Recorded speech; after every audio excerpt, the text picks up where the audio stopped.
Hello my YouTube family, कैसे हैं आप लोग। आई होप आप लोग अच्छे होंगे। मैं भी बहुत अच्छी हूँ। आइए शुरू करते हैं मेरा आज का ब्लॉग। मैं मॉर्निंग में आके ये सोच रही थी कि मैं क्या बनाऊँ नाश्ते में। सभी की छुट्टियाँ भी हैं तो मैंने केला ले रखा था, तो मैंने देखा केले की हालत काफ़ी ख़राब थी और ऐसी कंडीशन में तो कोई बच्चा नहीं खाएगा। और मेरे पास एक्चुअली एग भी रखे थे और दूसरे दिन नवरात्रम लगने वाला था तो मुझे उसे ख़त्म करना था। तो फिर मुझे कुछ और नहीं सूझा तो मैंने कहा ओके चलो पैनकेक की प्रिपरेशन कर लेती हूँ। ये है वैनिला एसेंस, जिसमें थोड़ा सा फ्लेवर के लिए डालती हूँ। तो बस मैंने प्रिपरेशन कर ली।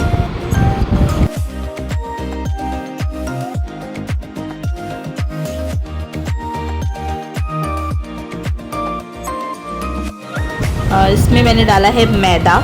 आटे का एक्चुअली अच्छा नहीं बनता है, बच्चों को पसंद नहीं आता है, तो इसलिए मैंने मैदा यूज़ किया है। फिर मैंने उसे थोड़ी देर रेस्ट पे रख दिया क्योंकि मुझे नाश्ता थोड़ा लेट बनाना था।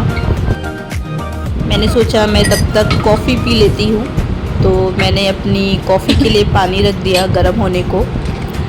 एंड हैरी सो रहा था तो मैंने सोचा मैं उसका दूध भी बना लेती हूँ लगे हाथ, क्योंकि वो उठ जाता है तो उसे डायरेक्ट दूध चाहिए होता है। तो बस फ्रिज से मैंने निकाला दूध और उसे भी मुझे थोड़ा गर्म करना पड़ेगा क्योंकि वो काफ़ी ठंडा है और मुझे पता नहीं था कि वो कब तक उठेगा, शायद वो तुरंत भी उठ सकता था। तो बस मैंने हैरी के दूध को भी गर्म कर लिया और मैंने थोड़ी शक्कर डाली उसमें। एक्चुअली मैं शक्कर नहीं डालती थी पहले, 1 साल तक मैंने शक्कर बिल्कुल नहीं दिया था अपने बेबी को। उसके बाद से मैंने उसे शक्कर शुरू की। मेरी कॉफ़ी रेडी हो गई और हैरी का दूध भी रेडी हो गया।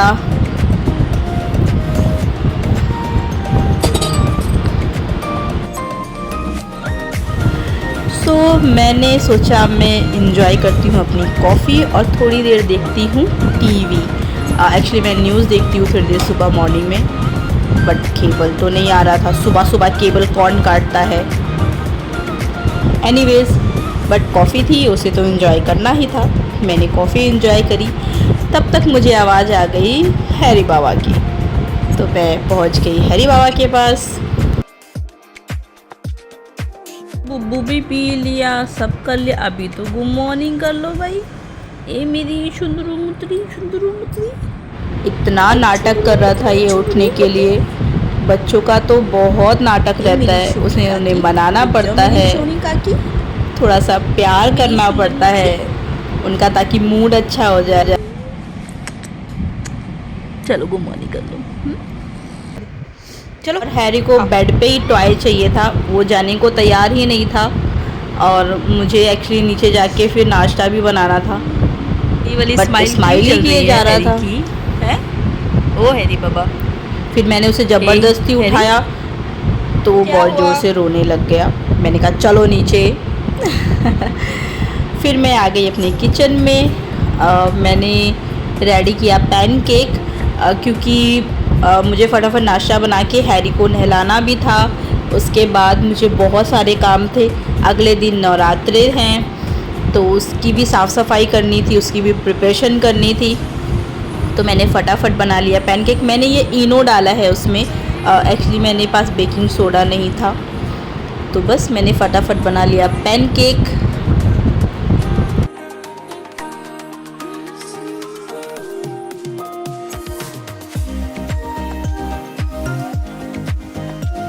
पैनकेक बनाते बनाते हैरी बाबा का हो गया था पानी गरम और मैंने हैरी को नहलाया। उसे तो बाल्टी में बैठ के ही नहाना रहता है मेरे हर ब्लॉग में। फिर थोड़ा मेकअप वेकअप करना भी ज़रूरी है बच्चों को, तो मैंने ऐसा कुछ किया। फिर आवाज़ आ गई मेरी सब्ज़ी वाली की, तो मेरी सब्ज़ी वाली आ गई थी। मैंने उससे लिया सब्ज़ी और तब तक दोपहर के 12:30 बज चुके थे ये सब करते करते मुझे। बस फिर क्या, फिर मैं हैरी बाबा को नाश्ता कराने के बाद ऊपर लेकर गई, बट हैरी को झूला झूलना था, वो मुझे बहुत परेशान। देखो मेरी मैक्सी खींच कर लेके जा रहा है मुझे। फिर मैंने उसे थोड़ी देर झूला झुलाया, तब तक अपने जितने भी मुझे कपड़े धोने थे मशीन में वो मैंने लगा दिए थे। फिर मैंने बेड वगैरह सही किया। ये सब करते करते मुझे 2-2:30 बज गया। हम लोग ने फिर लंच किया अपना, और मैं थोड़ी देर के लिए दोपहर में हैरी के साथ सोती हूँ। तो बस यहाँ का काम ख़त्म किया, साफ़ सफाई करके सब कुछ नहा धो के मैं थोड़ी देर के लिए हैरी बाबा के साथ सो गई। मैं शाम को उठी तो मुझे बनाना था मलाई से घी। मेरे पास मलाई रखी थी, और मैं नवरात्रे में जो माता रानी को चढ़ाती हूँ वो मैं अपना खुद का बनाया हुआ घी चढ़ाती हूँ। तो मैं मलाई पहले से इसलिए इकट्ठा कर लेती हूँ। तो मैंने उसे घी बना लिया, और ये बहुत आसान है बनाना। अगर आप लोग बोलेंगे तो मैं आप लोग के साथ रेसिपी पूरी शेयर कर दूँगी इसकी। ये दोनों तरह से मुझे घी बनाने आता है, ये बहुत आसान तरीका है इसलिए। तो बस मैंने फटाफट बना ली घी। बस इसके बाद का जो उसमें बचा रहता है ना मटेरियल, वो खाने में बहुत स्वाद लगता है, तो मैं उसे रख लेती हूँ। उसमें चीनी डाल के खाती हूँ ये रही मेरी घी। बट आप लोग उसे तभी खाइए जब वो बहुत दिन की ना रखी हो मलाई, क्योंकि मैंने जो ये मलाई रखी है वो 10 से 15 दिन की है, इसीलिए मैंने इसे खाया। बट ज़्यादा दिन की हो तो आप लोग मत खाइए, उसका टेस्ट बहुत ख़राब आता है। मैंने ट्राई किया हुआ है, इसीलिए मैं आपको बता रही हूँ। घी रेडी हो गई थी, मैंने उसे रख दिया ठंडा होने के लिए ताकि मैं उसे फ्रिज में लगा दूँ। आप लोग को मेरा ब्लॉग पसंद आया तो प्लीज़ लाइक कीजिएगा, सब्सक्राइब कीजिएगा। Thank you so much and take care.